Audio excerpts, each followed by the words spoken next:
Bueno, muy buenos días. ¿Cómo están? Bienvenidos a este seminario web sobre estudios de impacto ambiental, experiencias y retos en América Latina. Eh, Primero les voy a hablar un poco, como siempre, la introducción mientras va entrando todo el mundo.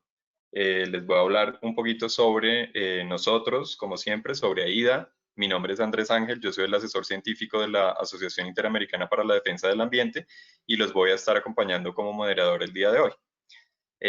Primero, para presentarnos un poco para quienes no nos conozcan, sea la primera vez que están en esta serie de webinarios, AIDA es una organización regional sin ánimo de lucro que usa el derecho y la ciencia para proteger a las comunidades y al ambiente en América Latina principalmente. Como ustedes pueden ver en el mapa, pues estamos ubicados desde Estados Unidos hasta la Patagonia casi, y tenemos presencia en muchísimos países del continente y tres oficinas principales, una ubicada en San Francisco, en Ciudad de México y en la ciudad de Bogotá, desde donde les estoy hablando hoy. Siguiente, Víctor.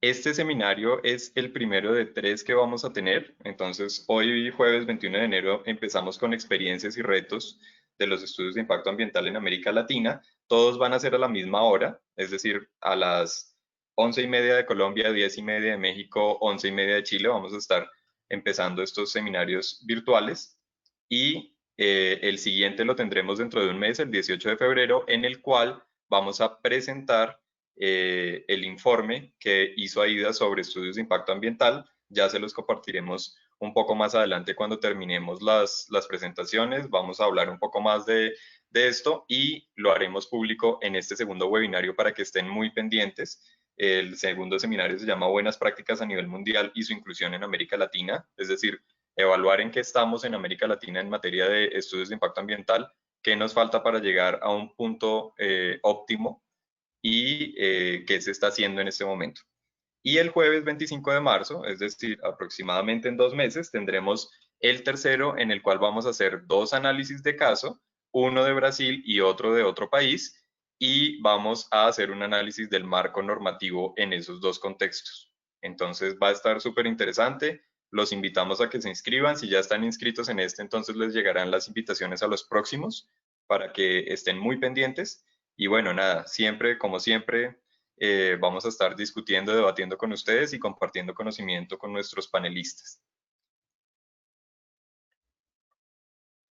Y justamente sobre nuestros panelistas, pues en este lo que vamos a hacer, como ya les dije, es hablar de los principales retos y básicamente varios expertos y expertas nos van a brindar una visión teórica, pero también práctica. Vamos a tener también la voz de personas que viven este tipo de conflictos en torno a experiencias específicas sobre los estudios de impacto ambiental en la región. ¿Sirven? ¿No sirven? ¿Por qué no sirven?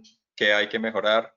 De pronto hay otras debilidades como por ejemplo debilidad institucional, etcétera. Todo ese tipo de temas los queremos tratar aquí y sobre todo cómo fortalecerlos, cómo podemos evitar esos daños que pueden generar los proyectos, pero también pues no desde una óptica completamente prohibicionista o completamente llevada al otro lado, sino intentar ver qué se puede hacer mejor en el marco en el que nos desenvolvemos. Y los panelistas para el día de hoy que tenemos, primero les voy a presentar a quién va a empezar. Bueno, antes que esto, un tema muy importante. Para que ustedes sepan, los que no estén familiarizados mucho con GoToWebinar, ustedes tienen una barra al lado derecho probablemente de sus pantallas en donde van a ver todos los controles de GoToWebinar. Pueden ver el micrófono, pueden ver la cámara, compartir pantalla, todo eso. Ustedes tienen una sección habilitada que se llama preguntas. Si ustedes abren esa pestaña de preguntas, pueden hacer sus preguntas, pueden escribirlas.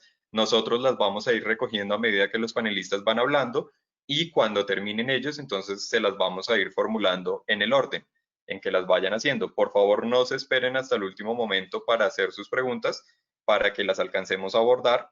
Eso sí se lo recomiendo mucho. Y pues nada, eso es básicamente lo que tienen que hacer. También hay otra pestaña de chat, pero usemos la de preguntas, por favor.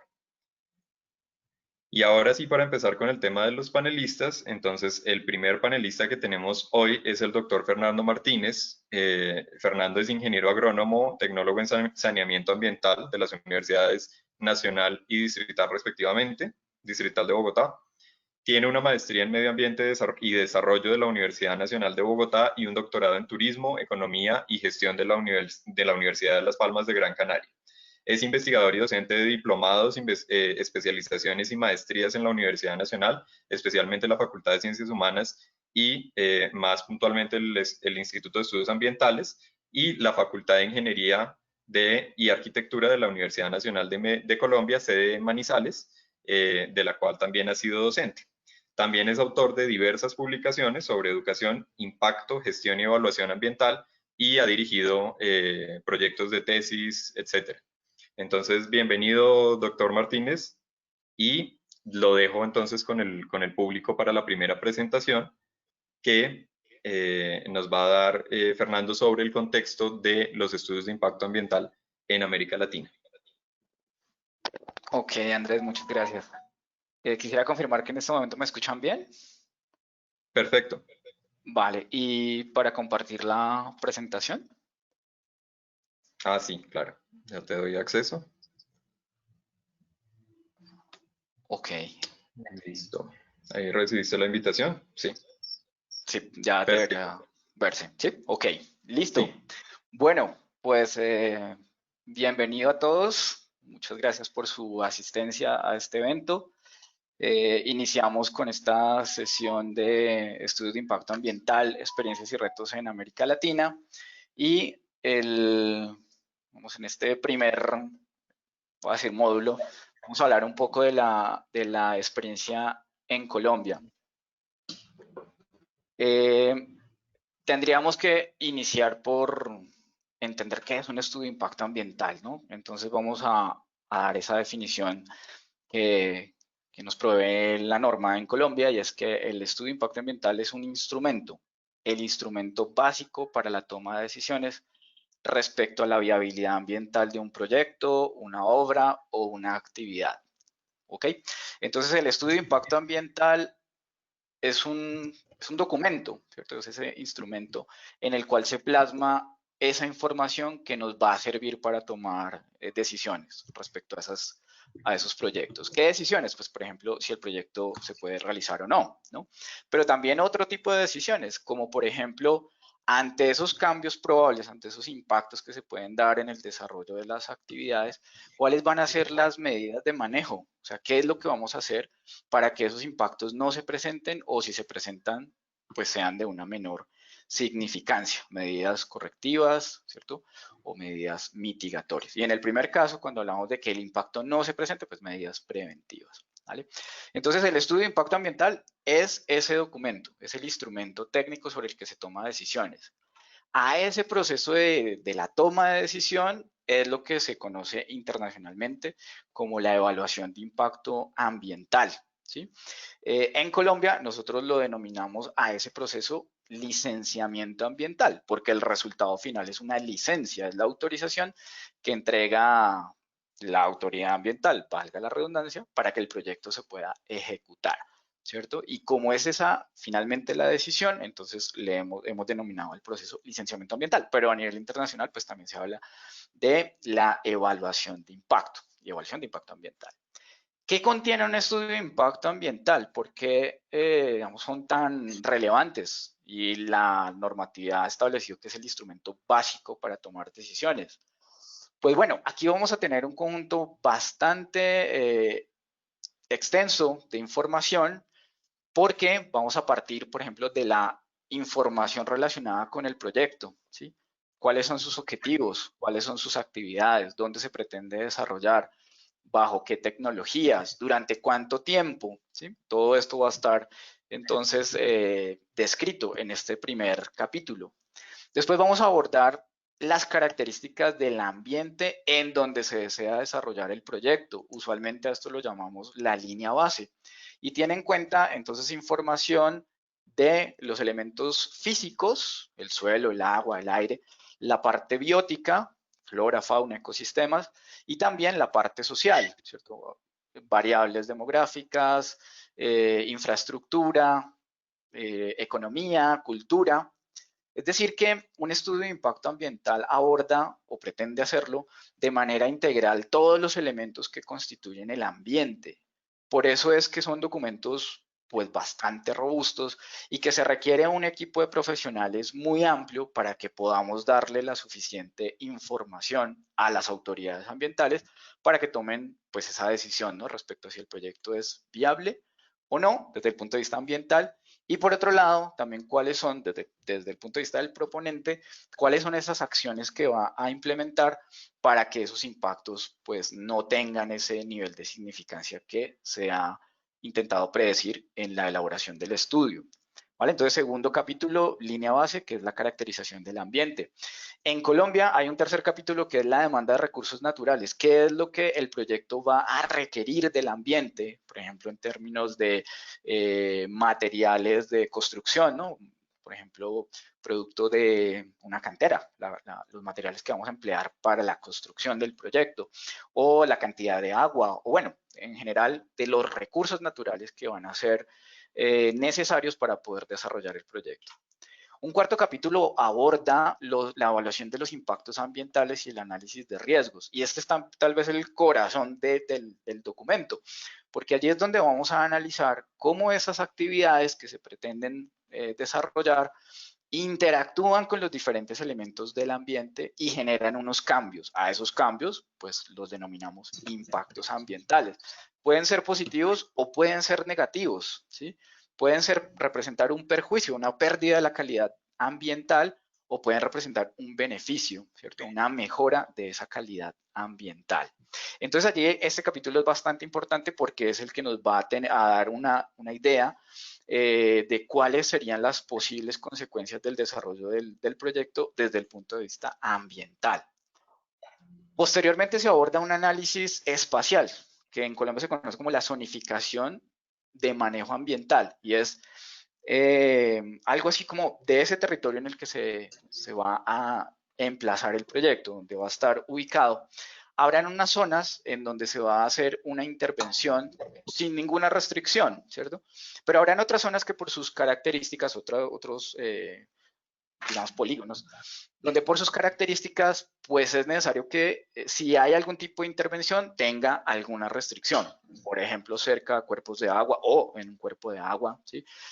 O en ecosistemas que, pues, por sus características deben tener un manejo especial y por ende pues no se pueden hacer intervenciones sin restricción, ¿no? Y habrán otras zonas donde no se puede hacer ningún tipo de intervención, quedan excluidas, ¿sí? Quedan aisladas. En esas zonas pues no se hace ninguna actividad, no se desarrolla ninguna actividad. Bueno, todo esto se analiza en este capítulo de zonificación de manejo. Después tenemos la evaluación económica de los impactos del proyecto. En Colombia se han utilizado técnicas para valorar económicamente esos impactos, traducirlos en cambios a nivel de los servicios ecosistémicos y por ende cambios a nivel del bienestar de los grupos humanos, de las comunidades humanas. Y se intenta determinar esos cambios a nivel del bienestar. ¿Cuánto representan en términos económicos? No se trata de ponerle un precio a la naturaleza ni a los recursos, sino de intentar establecer esos valores de cambio en un lenguaje que entendemos todos y es el lenguaje, pues, digamos, monetario, ¿cierto? Valores económicos. ¿Esto para qué? Como un insumo también en esa toma de decisiones. ¿Cuáles son los beneficios que genera el proyecto? ¿Cuáles son los perjuicios, ¿no? Los costos que debemos asumir como sociedad para que ese proyecto se pueda desarrollar? Y en esa evaluación, ese costo-beneficio, pues determinar si el proyecto es viable o no, ¿vale? Un séptimo capítulo aborda el plan de manejo ambiental. Allí se definen las actividades, las medidas que se van a implementar para que estos impactos, como les he dicho antes, pues no se presenten o si se presentan sean de menor significancia. ¿Cómo vamos a hacerle seguimiento y monitoreo a esos parámetros ambientales para determinar si las medidas están siendo suficientes o no? ¿Qué pasa en caso de que tengamos alguna situación no prevista, alguna contingencia? ¿Qué haríamos como proyecto? Ese es el capítulo 9, el plan de contingencias. ¿Cómo vamos a hacer la fase de desmantelamiento del proyecto digamos, demoler las estructuras o lo que se haya construido para entregar nuevamente ese espacio, ese territorio a la sociedad, ¿cierto? ¿Cómo vamos a hacer para hacer una reconformación a nivel geomorfológico, una restauración ecológica para que nuevamente ese espacio que fue intervenido por el proyecto pues vuelva a tener, digamos, unas condiciones óptimas, adecuadas? En Colombia hay un capítulo 11 donde el 1%, o el mínimo, el 1% del presupuesto del proyecto debe ser invertido en obras que permitan mejorar las cuencas si se hizo uso del recurso hídrico, del agua dentro del proyecto.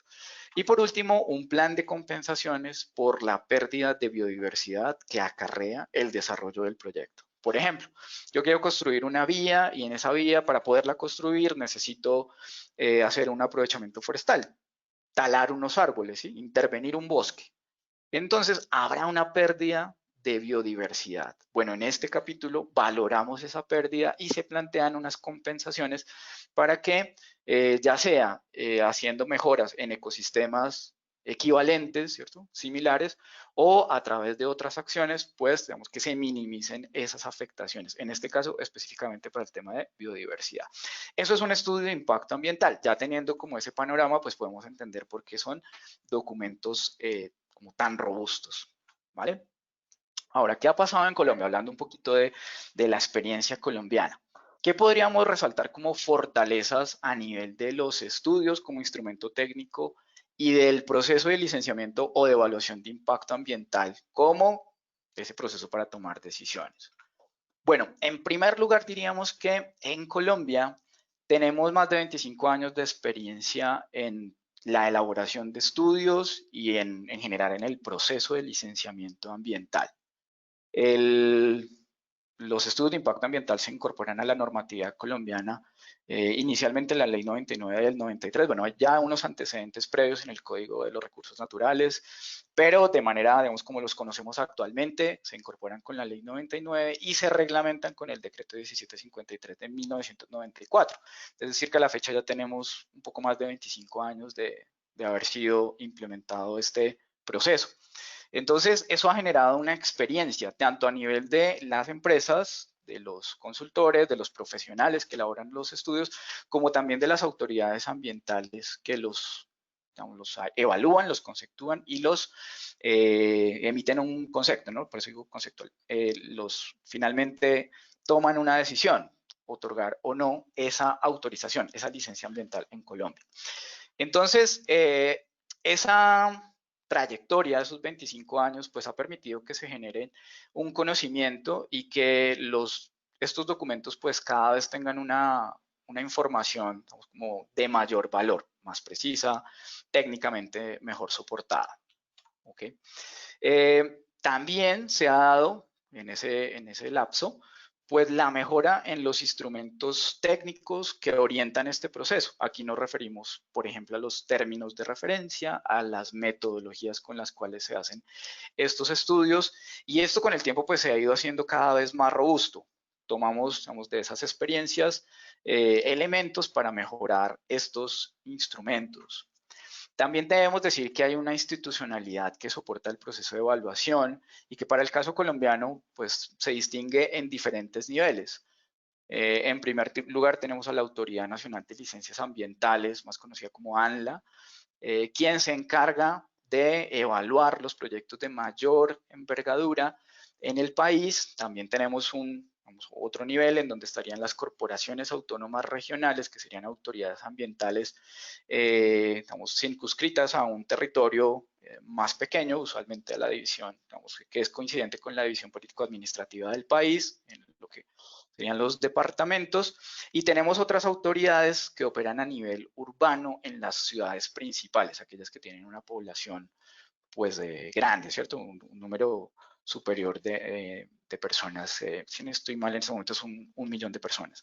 Entonces tenemos también esas otras autoridades ambientales.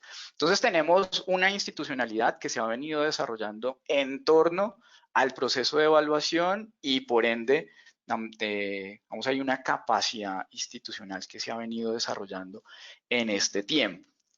Y conexo a esto, digamos más bien complementario, una normatividad ambiental que para el caso colombiano es bastante amplia, con algunos vacíos seguramente, con algunas cosas por mejorar totalmente, pero que con el paso del tiempo pues ha permitido tener un marco normativo del que seguramente se abordará en el tercer como seminario de esta serie que está organizando AIDA, en donde pues el usuario, el peticionario, la persona o la empresa que presenta un estudio, pues tiene una base sobre la cual pues hacer sus análisis, ¿no? Una base normativa, eso también es muy importante.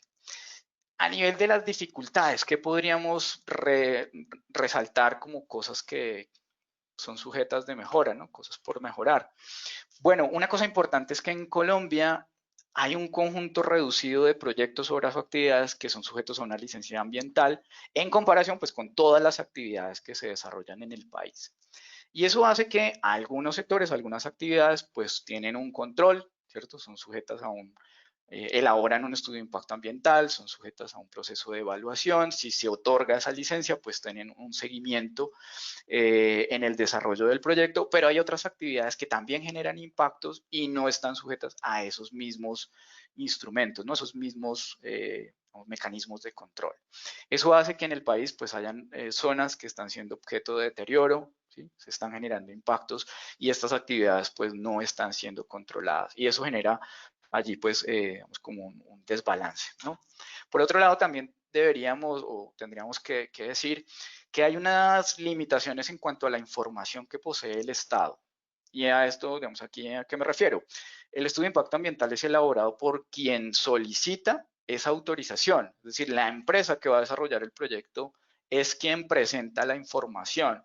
Y allí es muy importante que la autoridad ambiental pues tenga, vamos, otra información con la cual comparar, ¿cierto? Estos resultados que se están presentando en los estudios para ver pues qué tan verídica es esa información, qué tan precisa, qué tan actualizada está y poder tener pues una decisión más acertada, ¿no? Una decisión mejor informada. Entonces allí tenemos limitaciones. No estoy diciendo que no haya información, por supuesto hay mucha información, pero hay zonas del país donde tenemos limitaciones en este sentido, en este aspecto. Otra dificultad, hay una multiplicidad de criterios al momento de evaluar los impactos, tanto por los equipos evaluadores o a quienes elaboran los estudios, como por las autoridades ambientales. Y esto genera pues limitaciones, dificultades en cuanto a, vamos, diferencias de una autoridad ambiental regional a otra, ¿cierto? O de una autoridad ambiental regional respecto a la nacional. Entonces, en este sentido, pues se han hecho avances que los vamos a mencionar ahorita más adelante cuando hablemos un poquito de las tendencias.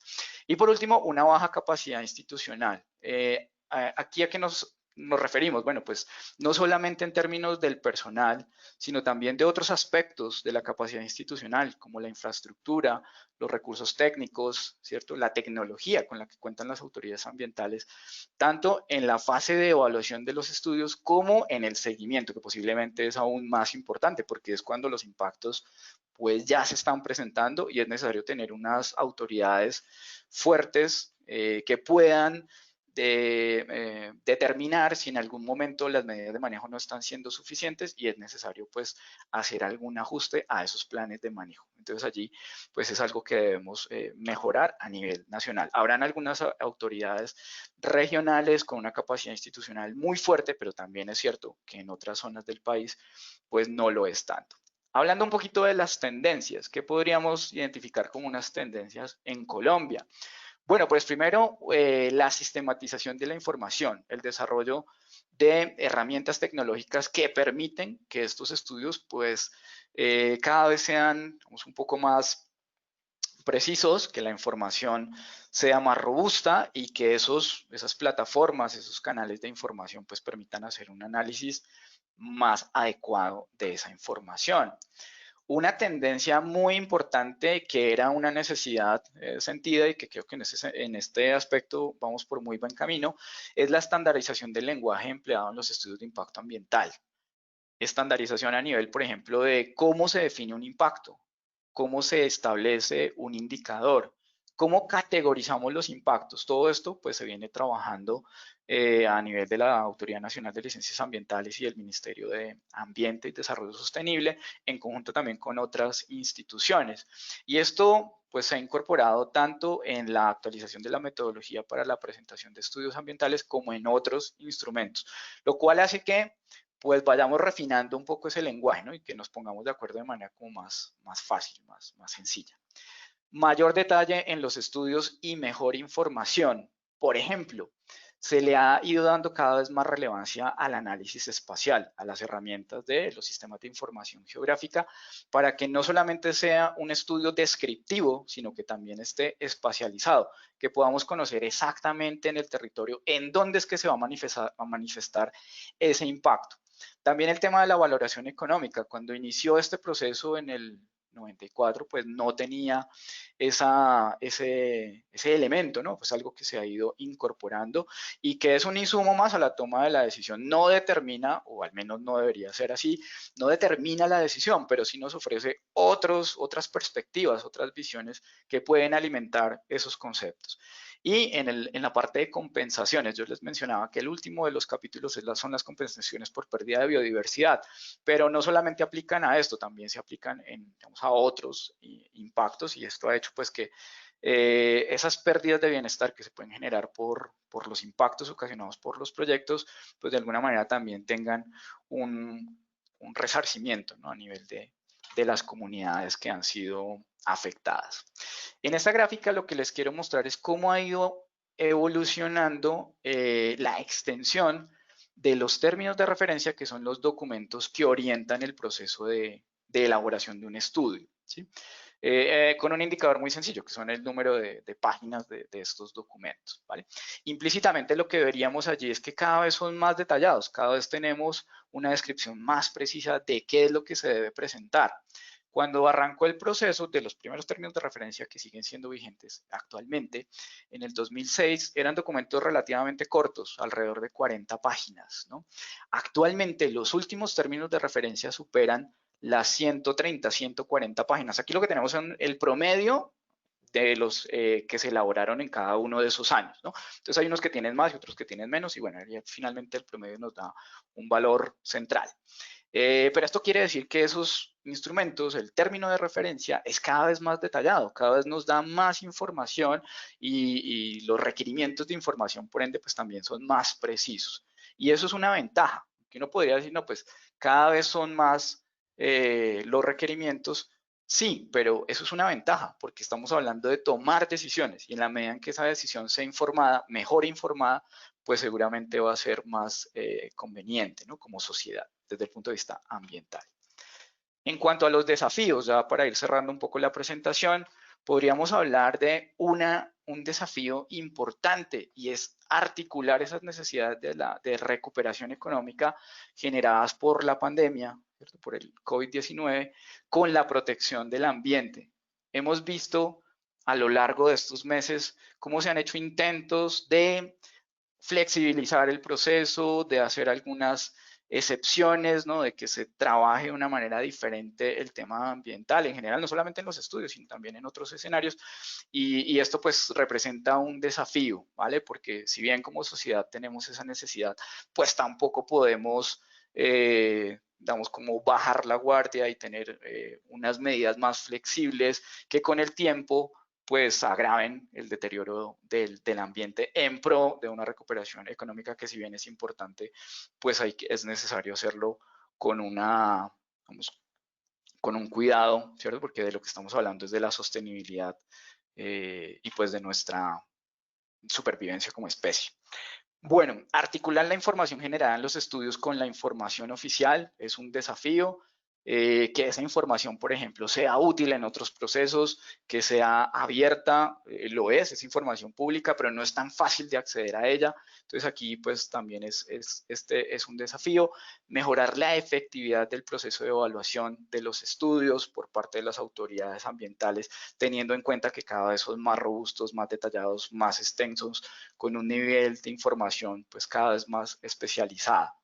Ampliar el número de actividades sujetas a licencia ambiental, o sea, que están sujetas a la elaboración de un estudio y que requieren una autorización por parte de las entidades, ¿cierto? Las autoridades ambientales, para que no haya ese desbalance, para que no hayan actividades por fuera del proceso que generan impactos y otras que están siendo pues sujeto de ese control.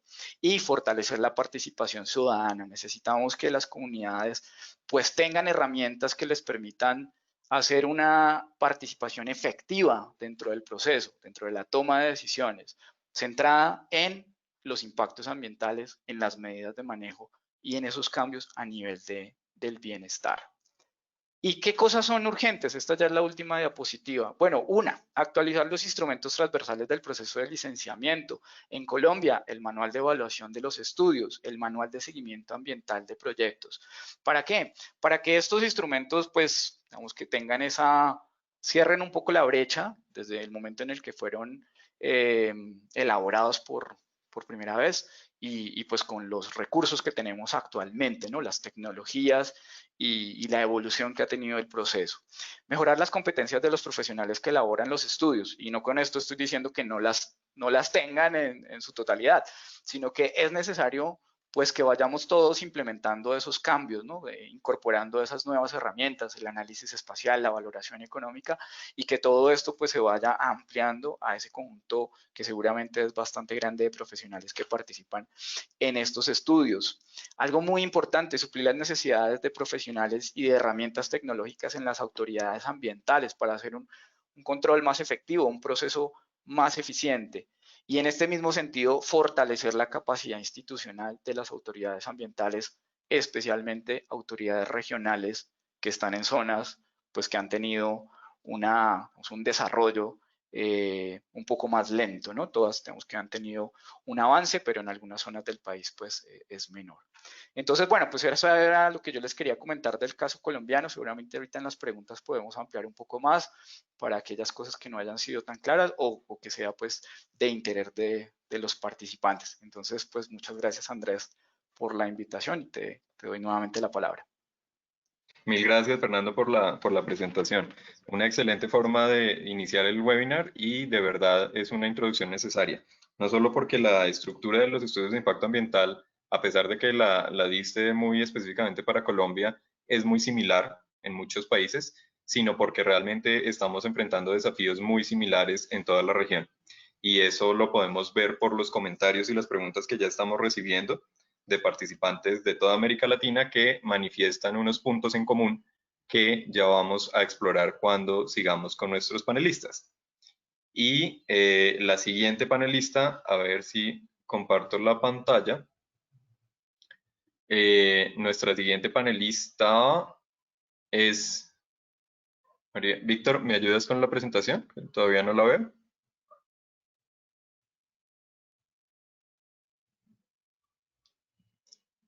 Listo, perfecto. Ahí ya la vemos. Yo les dije pues que íbamos a tener experiencias desde el territorio y qué mejor que una persona que vive en su tierra y que ha visto estos procesos de primera mano.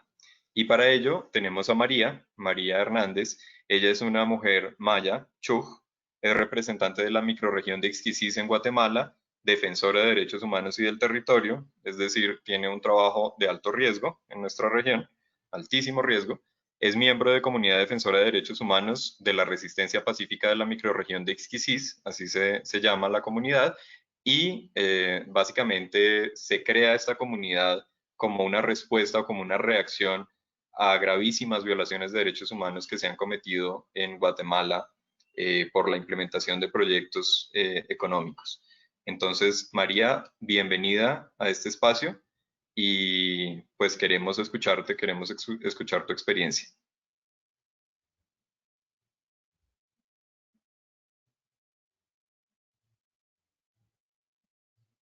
¿Nos escuchas, María? No te escuchamos. Tal vez tienes el micrófono apagado.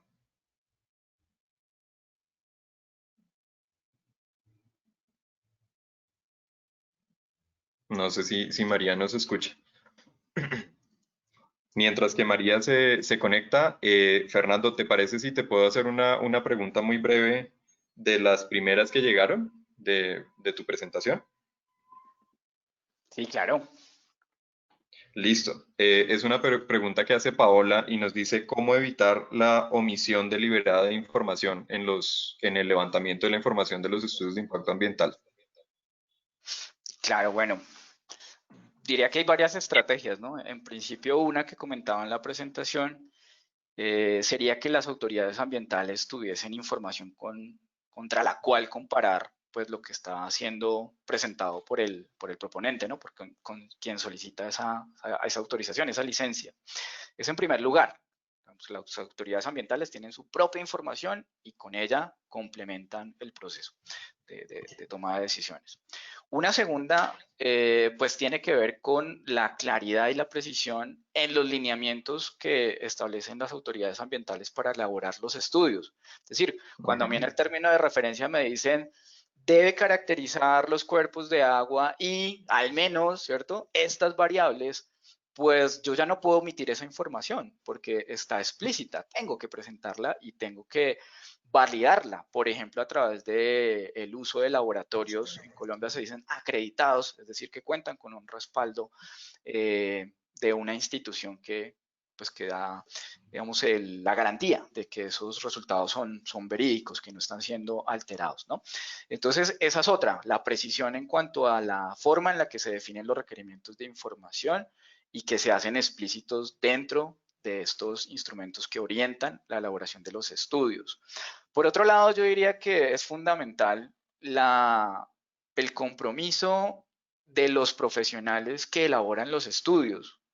Entraríamos en un terreno bastante Bueno, difícil que es el de la ética, ¿no? Pero pues es necesario también mencionarlo. O sea, si un profesional de manera integral considera que la información, así no me la hayan pedido, es importante, pues esperaríamos que sea incluida dentro del estudio, ¿no? No lo contrario, que si hay de pronto información sensible que puede afectar la toma de decisiones, entonces la ocultemos. Que es probable que pase seguramente, sí, pero ideal sería pues que tengamos ese compromiso con la sociedad, con el patrimonio ambiental, con la naturaleza, para que la información, digamos, importante en la toma de decisiones sea incluida dentro de los estudios, ¿no? Y por último, también mencionar que aunque en la elaboración del estudio se omita información, si eso está relacionado, por ejemplo, con un impacto, pues en la ejecución ese impacto se va a presentar, ¿sí? Si yo no presenté la información, eso no quiere decir que en la ejecución del proyecto entonces ya no vamos a tener el impacto, no, seguro se va a dar. Por eso es que es tan importante que en el seguimiento y en la fase, digamos, ya de ejecución, las autoridades ambientales tengan herramientas que les permitan ir a campo, validar que efectivamente las medidas están siendo suficientes, detectar que no lo es, que no es una medida correcta, que no es adecuada o es insuficiente y establecer pues algún tipo de medida, ¿no? Tomar alguna decisión. Decisiones que pueden llegar incluso a detener la obra o podrían ser pues ajustar el estudio, ¿no? Ajustar el plan de manejo y continuar pues de una manera desde el punto de vista ambiental más conveniente, ¿no? Más adecuada. Entonces, mencionaría al menos estos elementos, pero seguramente habrán otros que se me quedan por fuera, pero creería yo que con esos tendríamos una buena aproximación. perfecto, Fernando, mil gracias. Mientras se conecta María, que está teniendo problemas de internet porque ella está en su comunidad, otro de los problemas, y ya hablábamos de la participación efectiva de las comunidades, estos son contextos que los gobiernos tienen que tener en cuenta y siempre lo vemos con las personas del territorio, y es que no todos vivimos en ciudades, por ejemplo, tenemos condiciones supremamente diferentes. Y eso es algo que tenemos que evaluar a la hora de establecer el tema de la participación. Mientras que vamos con María, entonces vamos a seguir con Gabriela. Ya no vemos la presentación, Víctor. Si quieres, nos las compartes para que vayamos viendo. Y sí, eh, perfecto. Ahí ya la estamos viendo. Gabriela es abogada de la Universidad Pontificia Católica de Chile. Tiene una maestría en Derechos Humanos de la London School of Economics and Political Science en el Reino Unido, en Inglaterra, y en Estudios Internacionales de la Universidad de Chile. Además, es directora de proyectos de la Fiscalía del Medio Ambiente, una organización muy querida por nosotros, FIMA, y Gabriela nos va a hablar un poco desde su perspectiva sobre el tema de los estudios de impacto ambiental, también en América Latina y obviamente en especial en Chile. Entonces, Gabriela, bienvenida, mil gracias por estar y te escuchamos.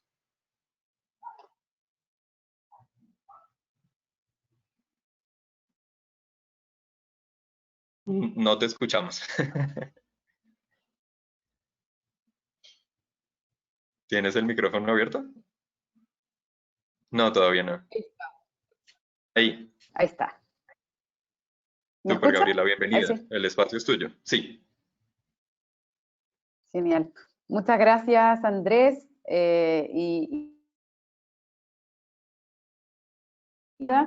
Que sí, son una organización también querida para FIMA.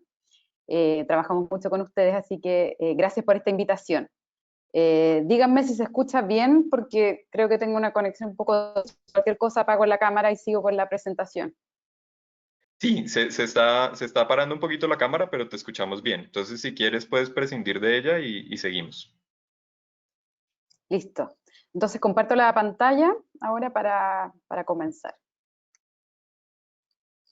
Listo, ya te envío la invitación.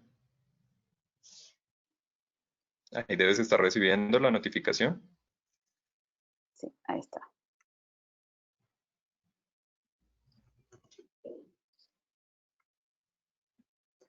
Listo.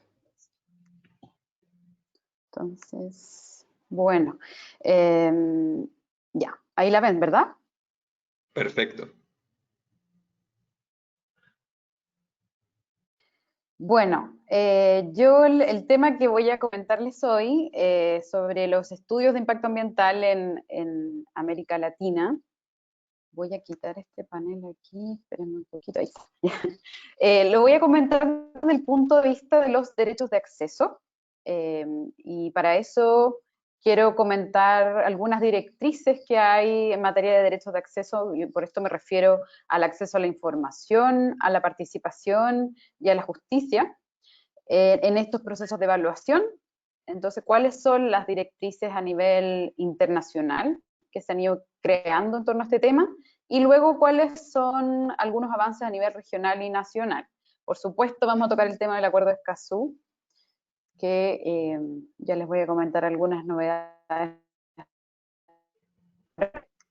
Listo, entonces, lo primero que hay que tener en cuenta es que, de acuerdo al principio 10 de la Declaración de Río sobre el Medio Ambiente y el Desarrollo de 1992, tenemos ahí un mandato, si bien no es vinculante, es una declaración que es fundamental en el desarrollo de toda la legislación a nivel internacional en todos nuestros países, y este principio justamente lo que aborda es que el mejor modo de tratar las cuestiones ambientales, todas las decisiones, es con la participación de todos y todas las ciudadanas interesadas. Y lo que regula ese principio, por lo tanto, es el que los estados den un acceso adecuado a la información sobre medio ambiente y también la oportunidad de participar. Y también, por último, se refiere al acceso a la justicia. Entonces, de ahí viene esto de los derechos de acceso, que está en esta declaración en el principio 10. También hay que tener en cuenta que la Declaración de Río se refiere en el principio 20 y 22 a la participación de las mujeres, dice que desempeñan un papel fundamental y que por lo tanto es imprescindible contar con la plena participación tanto de mujeres como de pueblos indígenas y también comunidades locales. Otros estándares que encontramos en el derecho internacional, tenemos el convenio de Aarhus, que es un convenio que trata específicamente el tema del principio 10, sobre el acceso a la información, la participación del público en la toma de decisiones y el acceso a la justicia, que tiene un ámbito más bien europeo, si bien está abierto a la firma y ratificación de otros países, está alojado en la Comisión Económica de las Naciones Unidas para Europa. También hay que mencionar otros avances como las directrices de Bali, que han ido desarrollando también el principio 10 en términos no vinculantes, por supuesto, pero cómo desarrollar legislación para los países y elaborar mejores evaluaciones de impacto ambiental. Trata este punto en específico desde la perspectiva de los derechos de acceso. También no olvidar el informe del relator especial, David Boyd, sobre las obligaciones de derechos humanos relacionadas con el disfrute de un medio ambiente sin riesgos, limpio, saludable y sostenible, que lo que es interesante es que se refiere al contenido de este derecho al medio ambiente y que tiene aspectos de procedimiento y sustantivo, y en los aspectos procedimentales incorpora estos derechos de acceso. Entonces, de acuerdo a estas directrices que hemos dicho a nivel internacional, también hemos tenido un desarrollo a nivel regional. Está la opinión consultiva de la Corte Interamericana de Derechos Humanos del año 2017, que ahí les invito a leer porque tiene muchísimo contenido sobre este derecho y las obligaciones de los Estados. Y en particular menciona, hace un recuento también de la jurisprudencia que la Corte ha ido desarrollando en materia de pueblos indígenas sobre dar participación a las comunidades dentro del proceso de estudios de impacto ambiental, ya que eso conocemos varios fallos en esa materia, pero avanza y reconoce una obligación ya más general respecto a cualquier persona interesada a tener la oportunidad de presentar opiniones o comentarios. También a garantizar oportunidades para esta participación y que sea efectiva, y esto también es muy, muy relevante, lo decía algo Víctor, desde las primeras etapas del proceso de adopción de decisiones. ¿Ya? Esto también se conoce como participación ciudadana temprana. Y aquí algo que es un producto, digamos, del trabajo de la sociedad civil latinoamericana y del Caribe, que es el Acuerdo de Escazú, que fue adoptado el año 2018 y que mañana se deposita el instrumento de ratificación de México. Así que felicitaciones para los amigos mexicanos, porque con eso tenemos los 11 países para que entre en vigencia este acuerdo. Es decir, con esto va a ser un tratado vinculante para las partes desde el 22 de abril de este año. Y por eso es importante conocer este acuerdo, porque además tiene 3 pilares sobre acceso a la información, participación y justicia, y también una protección muy importante a defensores ambientales y de derechos humanos. Y en particular, para la materia de hoy, se refiere a las evaluaciones de impacto ambiental. Entonces esto hay que tenerlo muy en cuenta porque va a generar toda una revolución en nuestros marcos normativos domésticos. Aquí me voy a referir bien, quizás hay harto texto, pero va a ser bueno yo creo para poder enviarles después esta presentación y este resumen, es que hay un artículo, que es el artículo 6 del Acuerdo de Escazú, que obliga a generar cierta información de parte del Estado, y se refiere en específico a los sistemas de información ambiental, y entre esos aspectos que debe incluir, o que dice en algunos casos Escazú usa lenguaje más fuerte, en otros usa lenguaje más bien indicativo. En este dice que podrán incluir información de procesos de evaluación de impacto ambiental y otros instrumentos de gestión ambiental.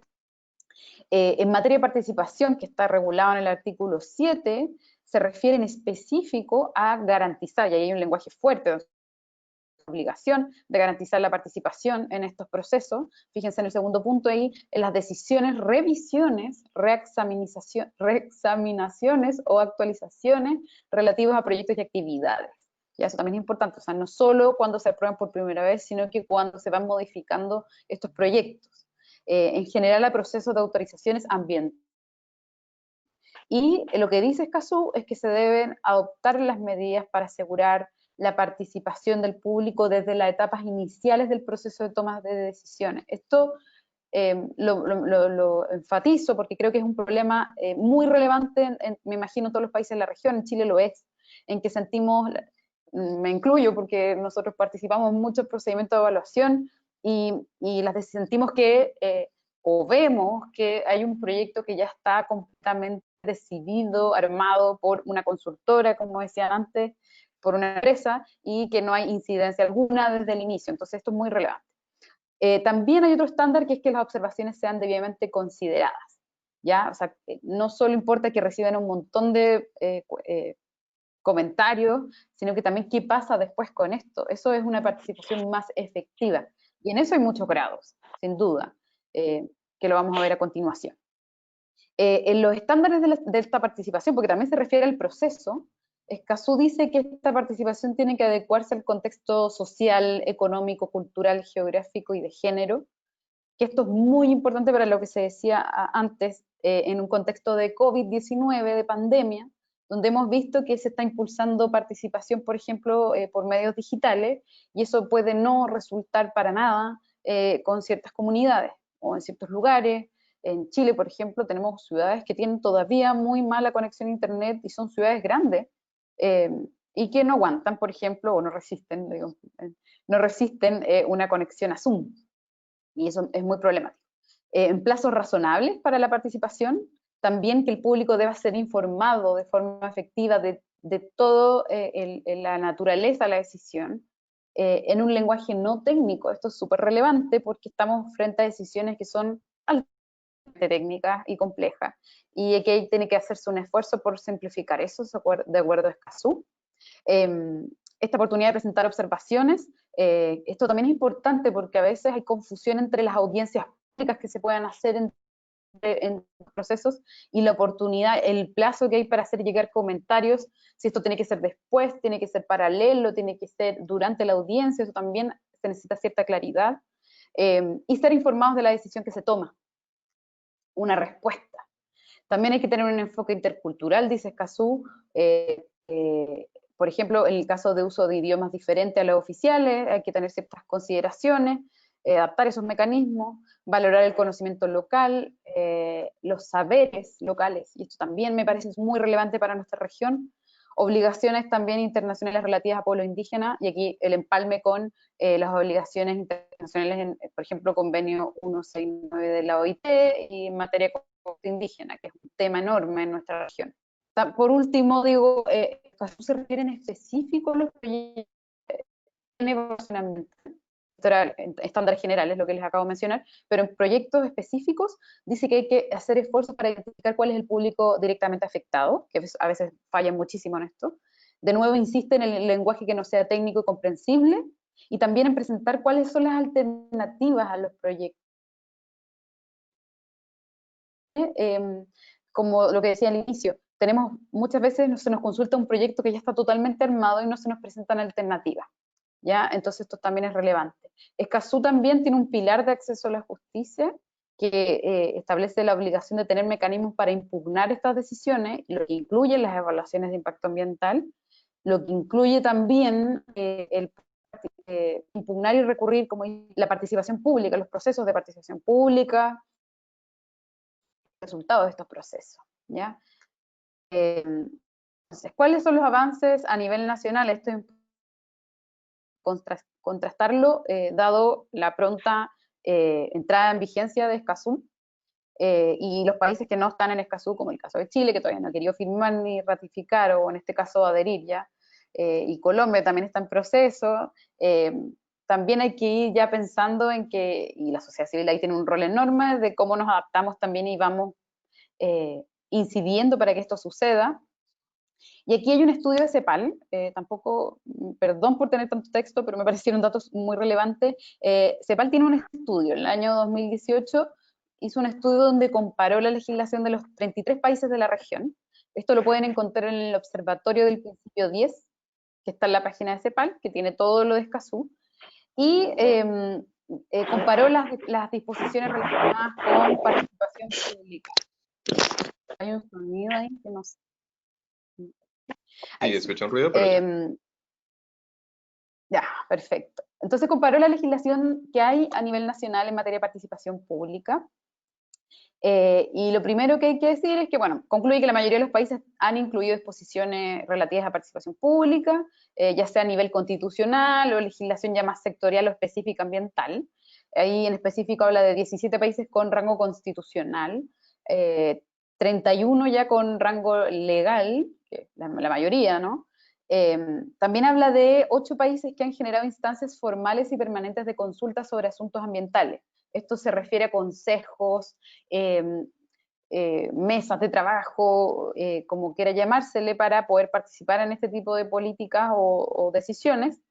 En 22 países, o sea, la mayoría, se ha establecido la obligación de evaluar efectos ambientales de proyectos, ya se decía antes, y que además incluyen procesos formales de información y de participación pública, pero esto también es relevante decirlo, que su aplicación en varios de estos países está sujeta al tamaño del proyecto o a los impactos que va a tener, ¿ya? E incluso hay algunos países que, lo voy a decir después, pero que incluso piden que se solicite, establecen que en la legislación que es necesario solicitar la apertura de estos procesos, o queda a discreción de la autoridad ambiental, lo cual eso produce un montón de conflictos. Hay estudios que lo miden, entre ellos hay uno en Chile de espacio público que se hizo también con organizaciones peruanas, comparando Chile y Perú, que detallan este problema. Este mismo estudio CEPAL se refiere a los tipos de proyectos que tienen evaluación de impacto ambiental. Esto lo menciono porque ahí está la cita de donde está el documento, así que se los voy a dejar.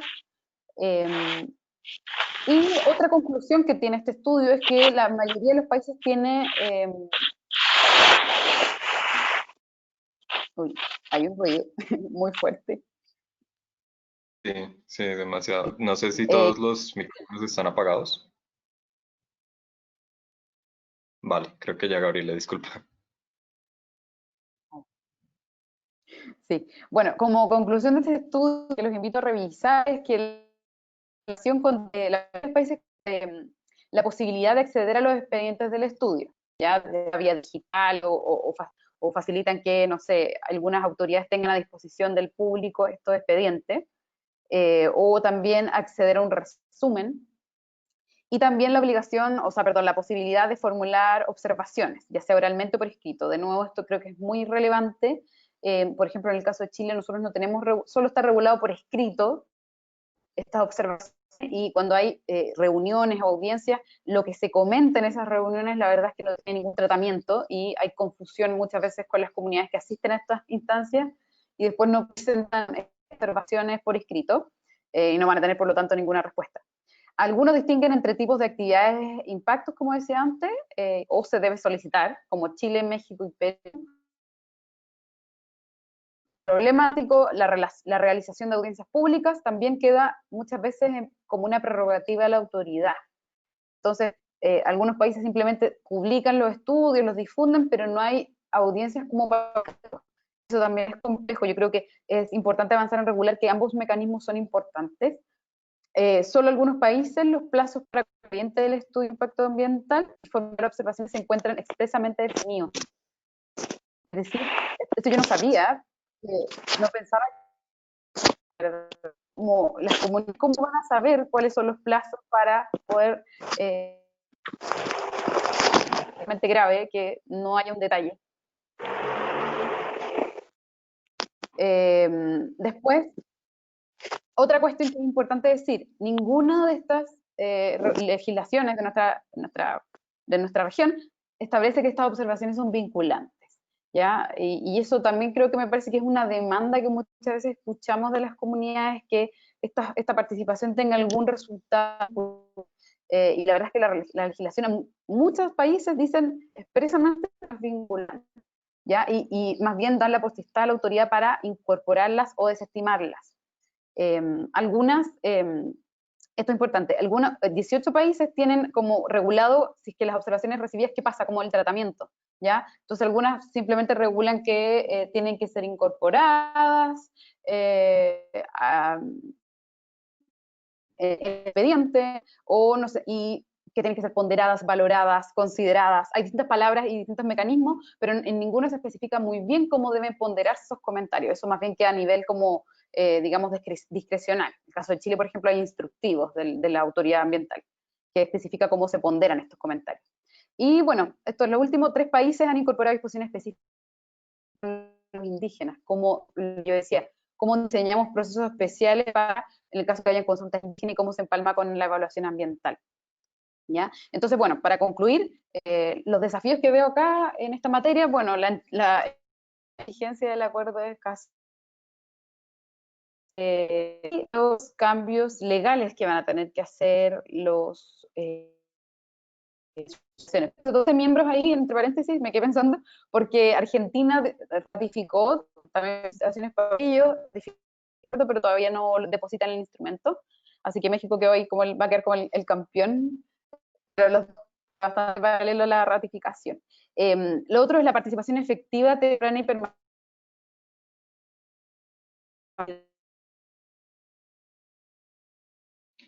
Y que sea temprana me parece que es clave, y eso Escazú lo regula, y vamos a ver cómo se va desarrollando. ¿Perdón? No, Y que sea está bien. permanente en el tiempo. ¿Sigo? Ya. Sigue, no hay problema.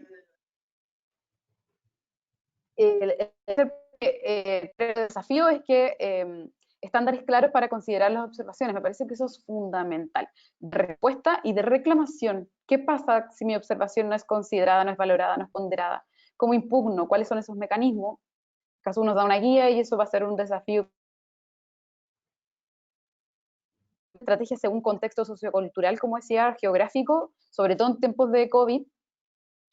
Comunidades que siempre quieren tener acceso a Internet, por ejemplo, o siempre privilegiando la conversación, y eso hay que ver cómo lo evaluamos. Normas especiales de consulta indígena, cómo la incorporamos, y por último, la complejidad de la información, que lo decían antes, mecanismos de asistencia a eso. En ninguna, prácticamente pocas legislaciones lo contemplan. En el caso de Chile no lo tenemos y es un tema y es difícil participar en estos procesos. Así que bueno, esos serían mis desafíos que les dejo planteados para la conversación, y muchas gracias de nuevo por la invitación y por el espacio. No, mil gracias a ti, Gabriela, por esta completa explicación.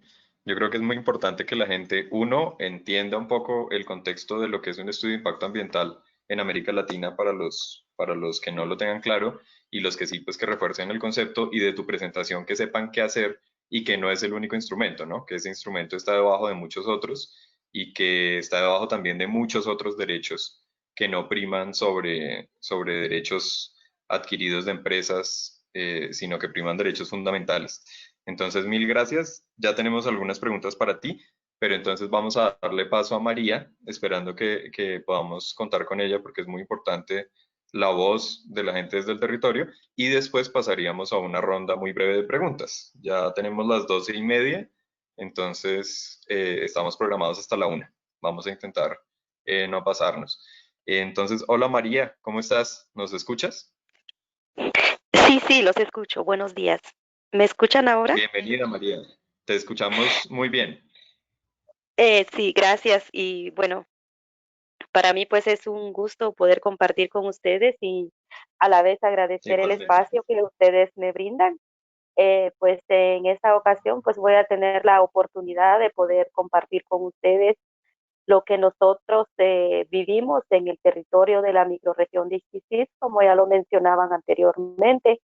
La verdad es bastante interesante lo que ustedes han estado compartiendo, pues yo pues he escuchado pues lo que ustedes han dicho, pero yo quiero compartirles desde la realidad o desde la experiencia que nosotros vivimos como pueblos indígenas en nuestra región.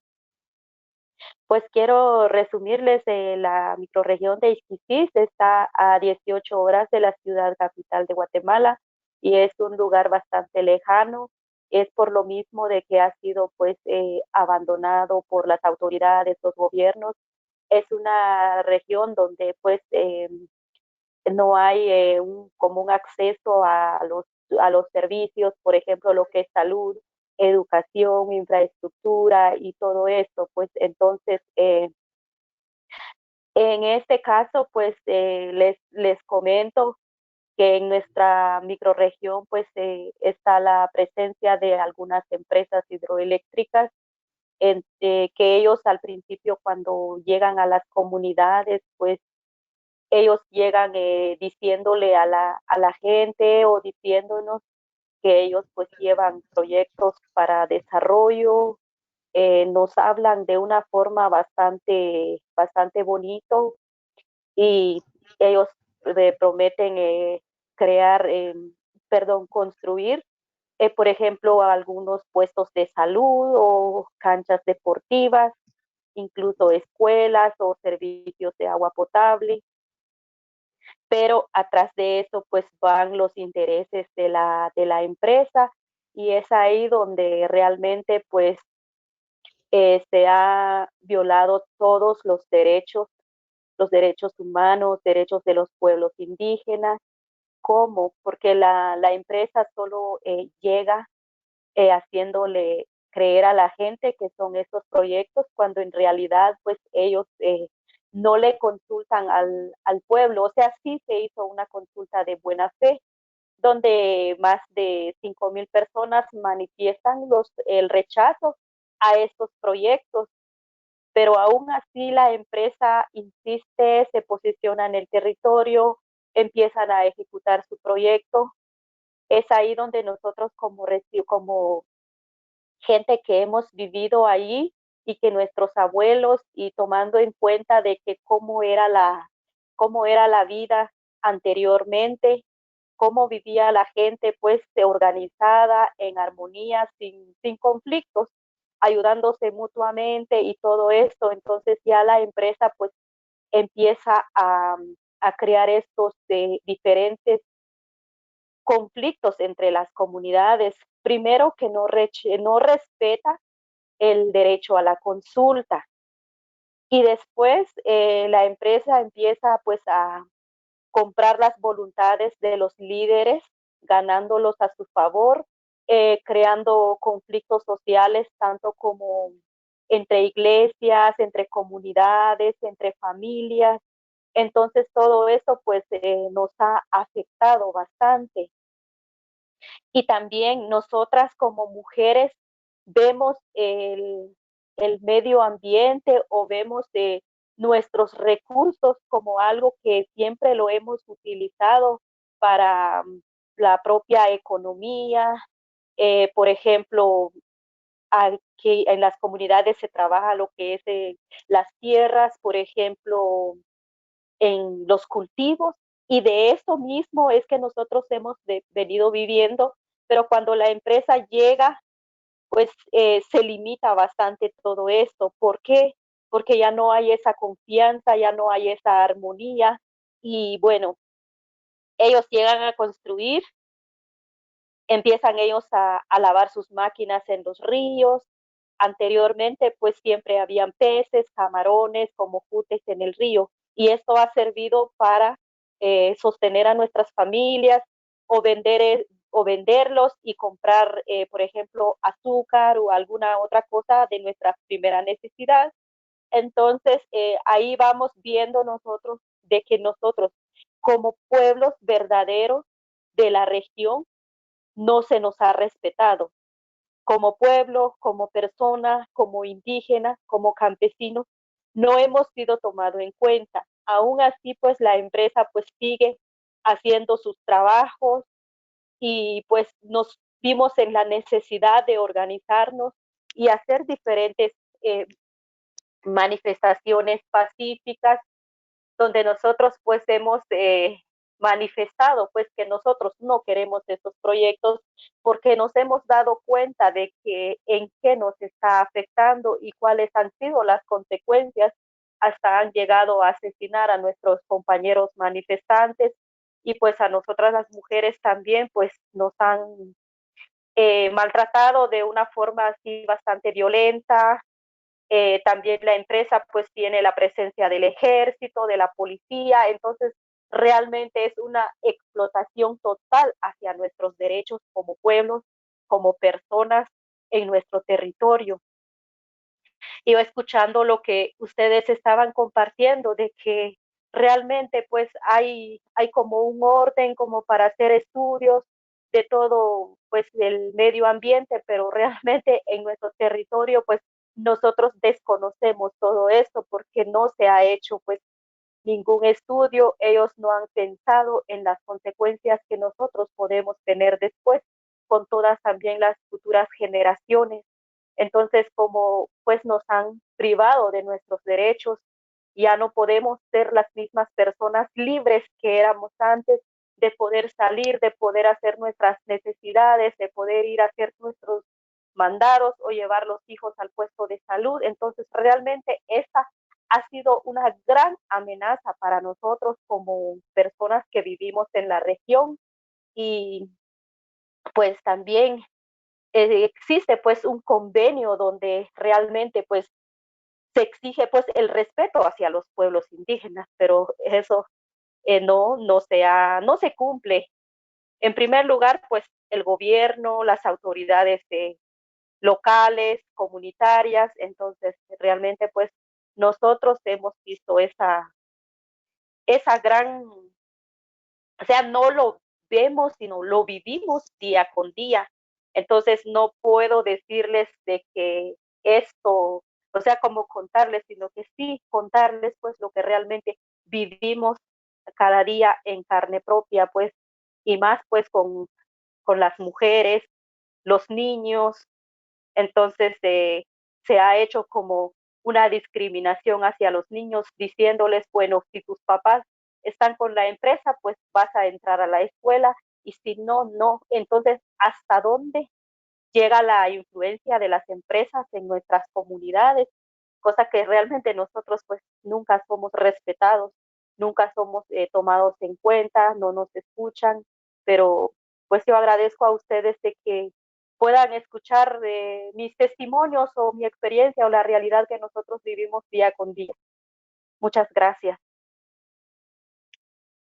No, María, a ti de verdad por hacer el esfuerzo de estar con nosotros. Esto igual es tiempo y es algo muy valioso que se conozca, ¿no? Ya conocemos la parte teórica, el marco conceptual de lo que debe ser, ya conocemos las herramientas que están sobre los estudios de impacto ambiental y todo el ordenamiento jurídico, y ahora con tu testimonio, pues vemos que si bien en algunos casos puede funcionar, en otros no funciona absolutamente para nada y no es perfecto. Sobre todo el tema de las consultas, ¿no? Que parecen más un trámite, digamos, no importa el resultado de la consulta, lo que importa es que se haga el formalismo. Eso es algo que hemos visto en muchos conflictos en América Latina y es algo que debería cambiar, creo yo. Entonces, con esto pasamos a la sesión de preguntas y respuestas. Tenemos muchísimas y tenemos poco tiempo, pero vamos a intentar hacerlas muy rápidamente. Como ya tuvimos una respuesta de Fernando, sigo con Gabriela y después pasamos a María, si les parece. Entonces, nos pregunta Laura, ¿cómo se puede impugnar, Gabriela, tú que hablaste de impugnar decisiones acudiendo a este tipo de mecanismos de mayor jerarquía jurídica, cómo se puede impugnar una licencia una vez sea conseguida? ¿Tú qué nos puedes decir de ese tema de las impugnaciones?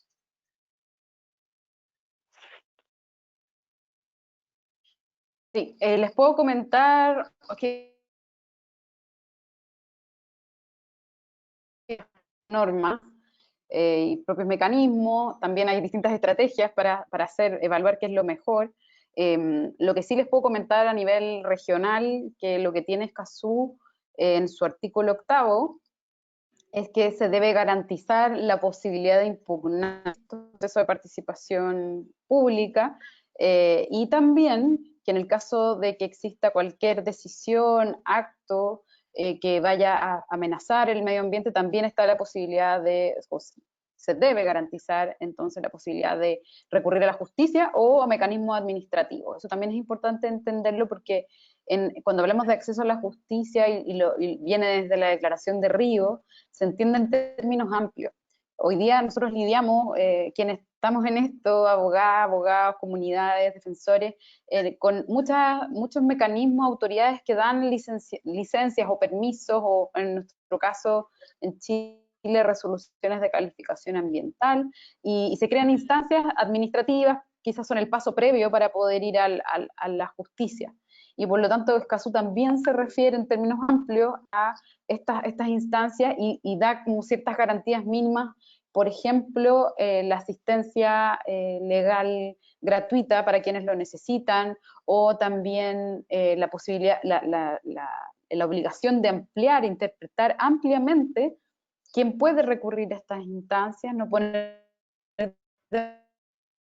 vemos que muchas veces es un problema para las comunidades el que tenga que ser afectado, probar cómo, dónde vive, dar un poder, etcétera. Todo ese tipo de, eso Escazú llama a simplificar, a no poner barreras económicas, a barreras administrativas. Eso, en el caso chileno, por ejemplo, como les decía, tenemos un mecanismo primero administrativo que ha dado algunos problemas porque la decisión finalmente queda en la misma autoridad o incluso pasa a manos de autoridades políticas y ni siquiera hay como criterios técnicos claros en esa decisión y por lo tanto hay que impugnar después a Tribunal Ambiental, que es especializado, y termina todo en la Corte Suprema. Muy Entonces largo. es largo el proceso y por supuesto que el medio ambiente necesita respuestas más rápidas, así que todavía tenemos ahí un tema, un problema.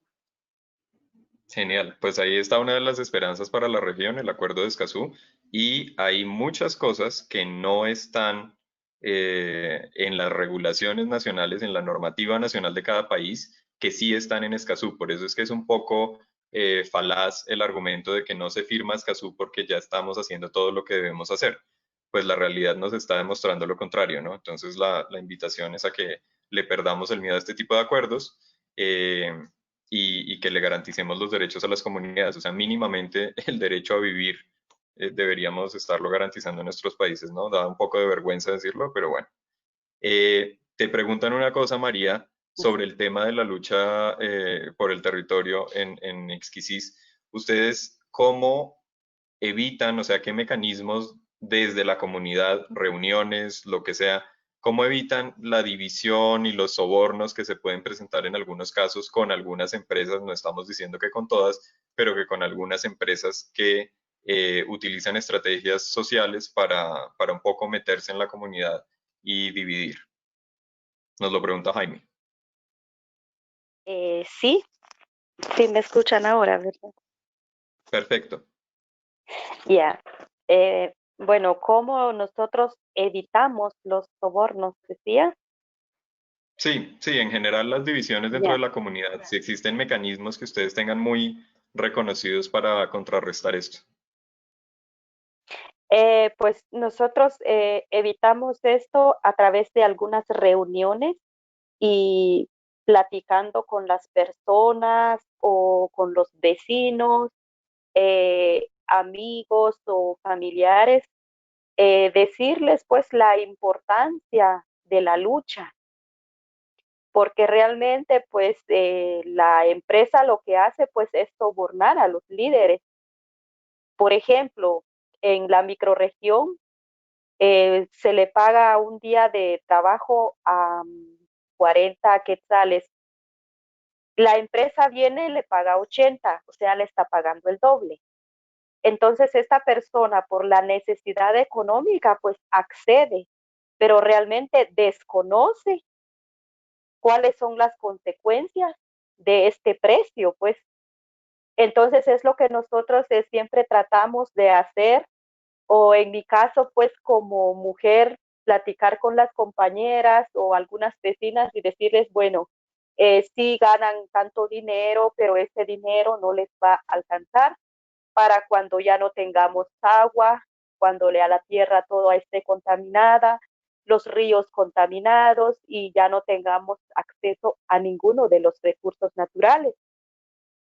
Entonces, de esta forma es donde nosotros vamos haciendo conciencia a algunas personas de que no es bueno pues dejarse sobornar por las empresas. Y la otra es pues, o sea, haciéndoles conciencia de que realmente lo que la empresa hace es crear conflictos o poniéndoles ejemplos de que anteriormente pues se vivía en armonía o uno se apoyaba mutuamente en los trabajos que se hacen a diario, en los cultivos y todo eso, pero ahora viene la empresa y ya no es igual, entonces nos cambian el estilo de vida. Entonces eso es lo que tratamos de compartir con la gente o platicar. Entonces algunas pues se van entendiendo, entonces ya pues en eso pues nos ha ayudado bastante con la lucha que nosotros tenemos. Perfecto, mil gracias, María. Reuniones, información, hacer memoria de cómo estaban las cosas antes de la llegada del conflicto y de cómo están después. Y bueno, sobre todo mucha conciencia, ¿no? Tratar de hacer conciencia con la gente, que a veces es lo más difícil. Fernando, hay una pregunta interesantísima, realmente son dos, pero que tienen que ver con la temporalidad de los estudios de impacto ambiental y de las acciones, actividades, planes y programas que involucran los estudios de impacto ambiental. Claudia nos pregunta, creo que desde México, porque se refiere a manifestaciones de impacto ambiental, eh, ¿es posible que se dé la reparación antes de otorgar la licencia? Me imagino que tal vez pues no sea el caso porque pues la licencia es la que define qué actividades se hacen y cómo se va a reparar Sí. el impacto de esas actividades. Pero tal vez la cambiaría un poco y diría, ¿es posible que la reparación se empiece a ejecutar o la compensación tal vez del impacto se empiece a ejecutar a la vez que se va generando el impacto o que se haga de manera anticipada cuando apenas se está aprobando la licencia ambiental o siempre es posterior? Pues yo diría que el inicio de la fase de ejecución del proyecto es el otorgamiento de la licencia. Previo a eso, las Ah, actividades que se desarrollan deben estar, digamos, dentro del contexto de la elaboración del estudio. ¿sí? Por Ujú. ejemplo, si en la elaboración del estudio se necesita hacer monitoreo de la calidad del agua o del aire, o ¿sí? Establecer algún tipo de medida de levantar información, me refiero, pues esas actividades, por supuesto, son previas al otorgamiento de la licencia, pero no corresponden o no deberían ser parte de la ejecución del proyecto, ¿cierto? Porque justamente la licencia ambiental es el instrumento que determina si es factible o no la ejecución. Entonces yo diría que previo a la licencia no sería, porque además sería muy incierto, ¿no? Porque, ¿qué sucede entonces si la decisión de la autoridad ambiental es no otorgar esa licencia y la empresa ha iniciado un proceso, o sea, una compensación? ¿No? Sería un riesgo en ambos sentidos, ¿no? O sea, creo que no sería conveniente ni para quien elabora el estudio, ni, bueno. Ahora, en términos de paralelo o previo al impacto, yo diría sí, en ese caso sí, una vez tengo la licencia y voy a desarrollar una actividad, es posible que mis medidas de manejo inicien incluso antes de que el impacto se presente. Por supuesto, de ahí estaríamos hablando, por ejemplo, de las medidas preventivas. Necesito establecer, o sea, desarrollar esas actividades para que el impacto no se presente, ¿sí? Voy a hacer algún tipo de intervención y uno de los impactos posibles es la afectación a la fauna. Entonces tengo como alternativa, por ejemplo, hacer un ahuyentamiento de la fauna, ¿cierto? Que la fauna, desplazarla para que, en el caso, por ejemplo, de hacer algún tipo de, no sé, una tala, ¿sí? O algo así por el estilo, pues la afectación no se dé o sea mínima. Entonces yo diría, en ese caso, sí, una vez se tiene la licencia, es posible que medidas de manejo sean previas incluso a la manifestación del impacto, porque puede ser que su objetivo sea que el impacto no se dé.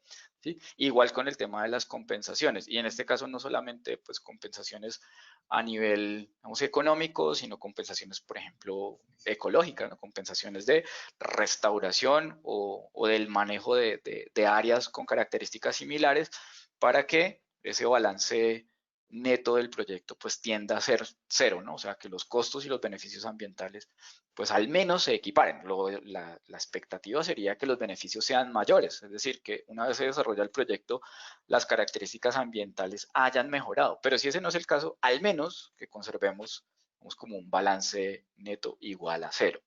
Entonces, en ese caso, yo diría sí. Y ahí tendríamos que tener información respecto a de qué impacto estamos hablando y cuáles son las medidas de manejo que se están planteando. Por ejemplo, si yo voy a hacer una intervención sobre la vegetación, ¿no? Por ejemplo, necesito quitar la vegetación para poder desarrollar mi proyecto, el caso de una vía, ¿sí? Entonces es factible que yo inicie un proceso, por ejemplo, de selección de plántulas o material de germinación, o sea, elementos que me permitan poder propagar esas plantas para en un futuro volverlas a establecer. Puede que ya necesite o no, porque va a estar la vía, pero sí en otros espacios para garantizar, por ejemplo, que esas especies no se van a perder, si son especies endémicas, especies en peligro o en algún grado de amenaza. Entonces sí, es factible siempre que ya se haya tomado una decisión y haya, digamos, un concepto favorable por parte de la autoridad ambiental respecto al desarrollo del proyecto.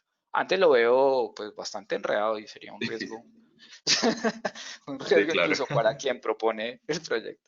Sí. De acuerdo. Gracias, Fernando.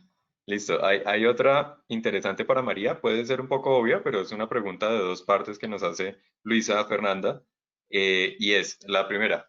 Las consultas que se le hacen a los pueblos indígenas, a las comunidades afectadas del área de impacto, ¿deben ser o no deben ser vinculantes? Y la segunda es cómo los gobiernos, a ver, ¿cómo responden a ustedes a los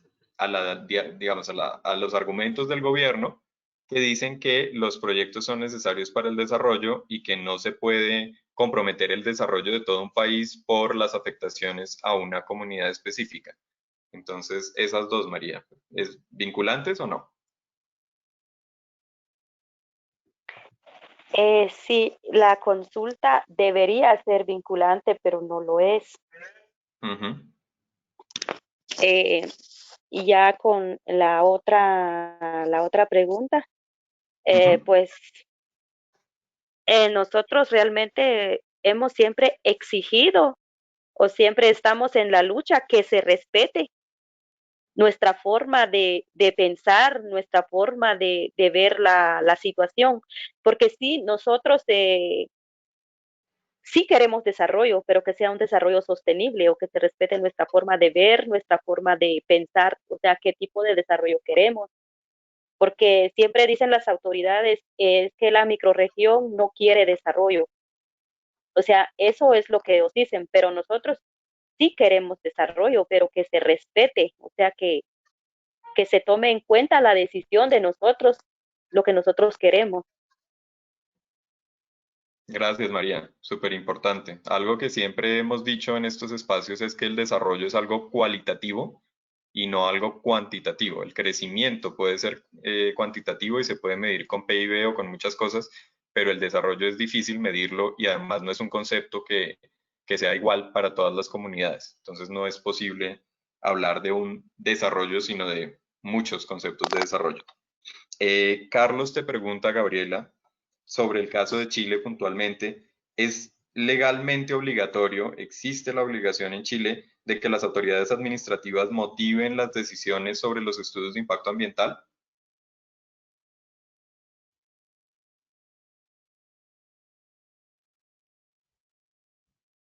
¿Nos escuchas, Gabriela? ¿Me escuchan?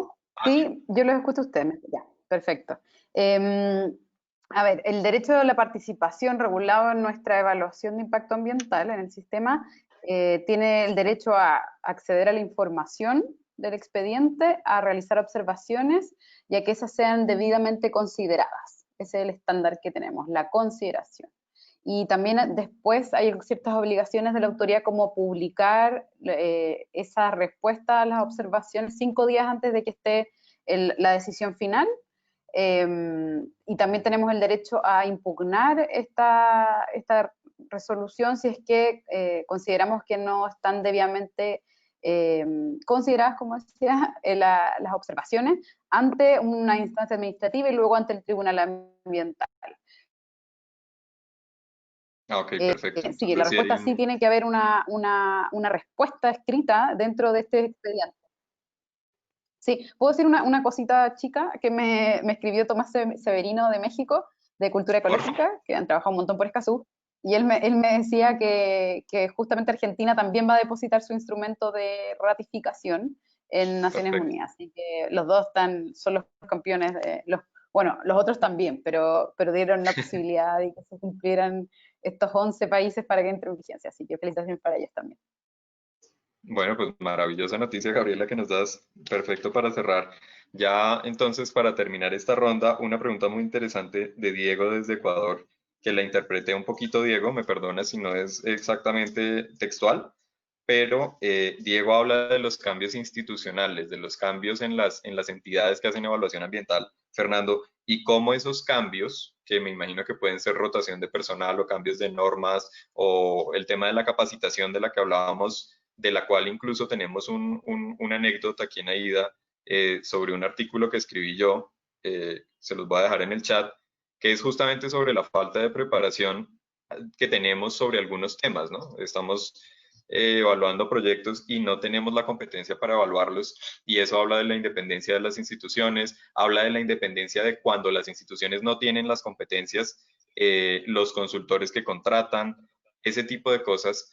Sería bueno discutirlo, pero nos dice puntualmente, Diego, cómo afectan estos cambios institucionales a los procesos de evaluación. O sea, es un trauma muy grande cambiar todo Claro. el personal o cambiar toda la normativa.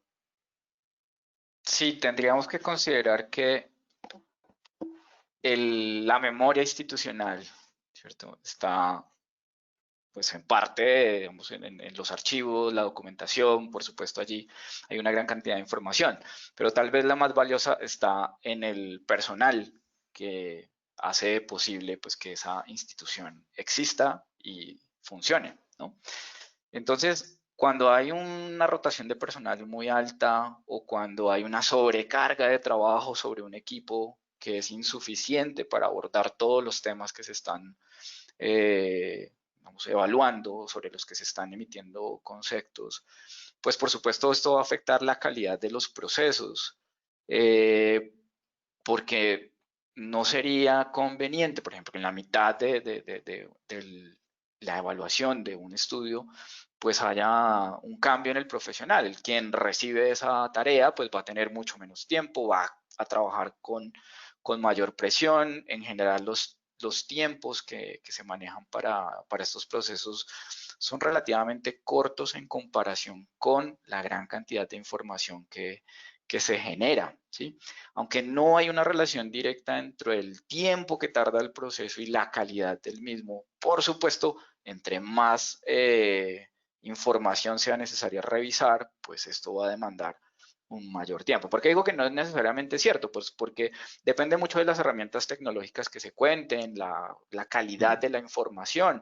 Un estudio de impacto ambiental bueno no es el que tenga más número de páginas, ¿no? Sino el que tiene la información necesaria para poder tomar esa decisión de manera pues, más precisa, ¿no?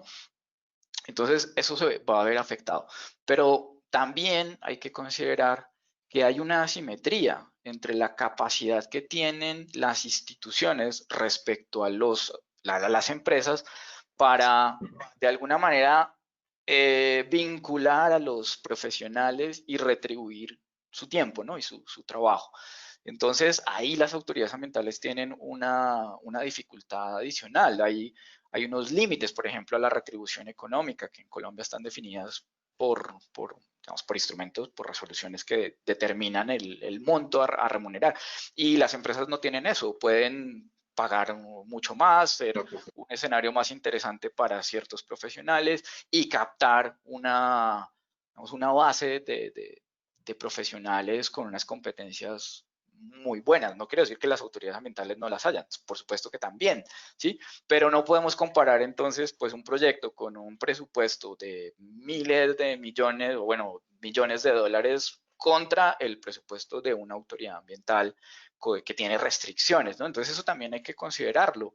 Y allí pues seguramente se darán casos en donde las empresas y los equipos consultores quienes elaboran los estudios pues son profesionales con mucha más capacitación, especialización y herramientas que las mismas autoridades. Sobre todo me refiero a autoridades que tienen una capacidad limitada, en el caso colombiano, por ejemplo, algunas autoridades regionales, ¿no?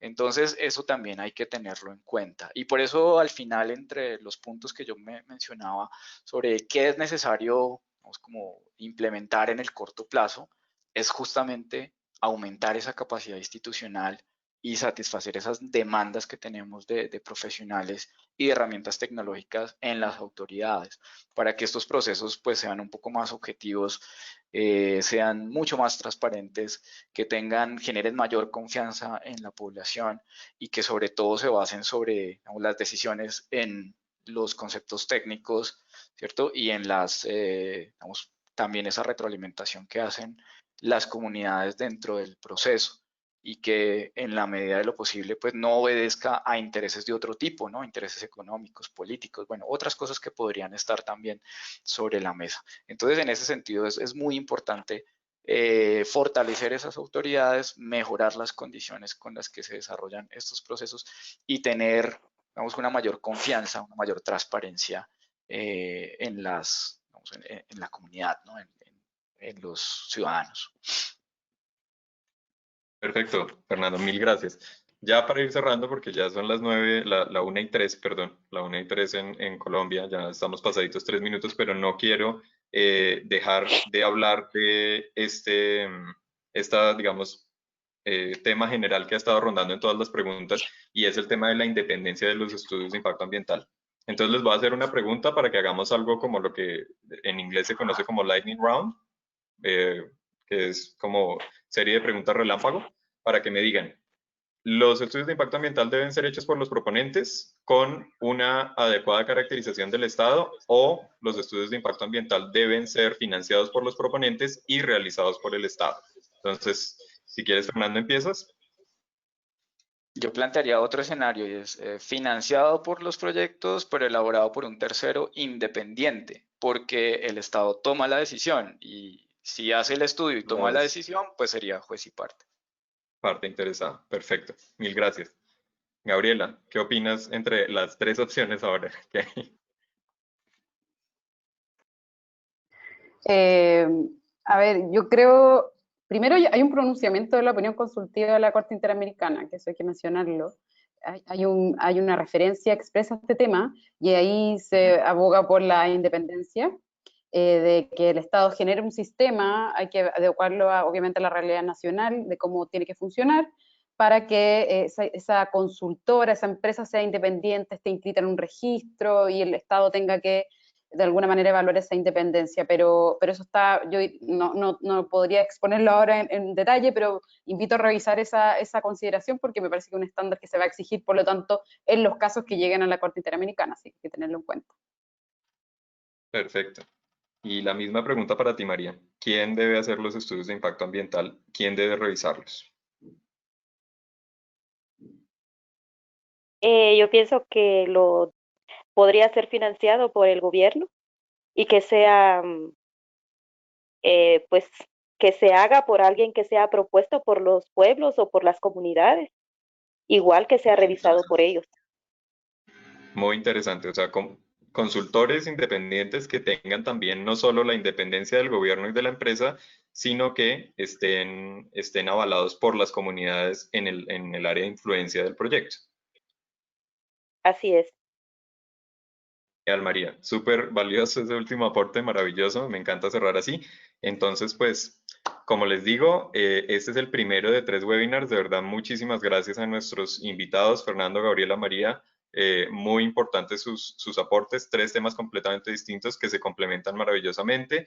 Vamos a tener el siguiente webinar, estén listos, simplemente tienen que preregistrarse, pero les va a llegar a su correo el tema del preregistro y les vamos a estar compartiendo toda la información. Y recuerden que en el siguiente webinar presentamos el informe sobre estudios de impacto ambiental y en el tercero hacemos un análisis de casos de Brasil, de otro país, y el análisis de la normativa en estos dos contextos o jurisprudencias. Entonces, mil gracias a todos y nos vemos la siguiente vez. Hasta luego, Fernando, gracias. Gracias. Gracias, Gabriela, María. Gracias. Andrés, feliz tarde. Lo mismo. Feliz tarde.